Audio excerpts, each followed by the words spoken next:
আসসালামু আলাইকুম রহমতুল্লাহ। শাইখ, এইটা হচ্ছে ঘর।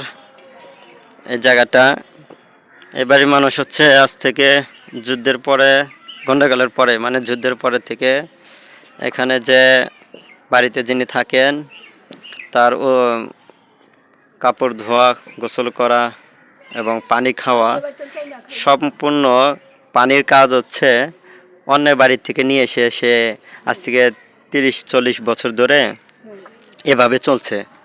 তো তার একটা আশা আকাঙ্ক্ষা যে একটা টিউবওয়েলের যদি ব্যবস্থা করা যায় তাহলে সে অত্যন্ত খুশি হবেন এবং অনেক ভালোবাসবেন, দোয়া করবেন ইনশাল্লাহ। তো এই হচ্ছে বাড়ি, আর হচ্ছে এই ঘরটা এই অবস্থা, একটা ছাপড়া ঘর।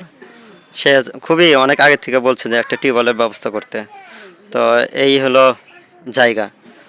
30-40 বছর ধরে সে অন্যের বাড়ির থেকে কাপড় চোপড় ধোয়া, পানি খাওয়া, গোসল করা, সম্পূর্ণ পানির যত কাজ আছে সম্পূর্ণ অন্যের বাড়ির থেকে নিয়ে এসে তিনি খাওয়া দাওয়া করেন, আনায় সম্পূর্ণ কাজ ক্লিয়ার করেন। এতে এই হচ্ছে অবস্থা। দোয়া করি আল্লাহ তালা যেন আল্লাহ তালা এই চাষির আশা যেন পূরণ করেন। আসসালামু আলাইকুম রহমতুল্লাহ।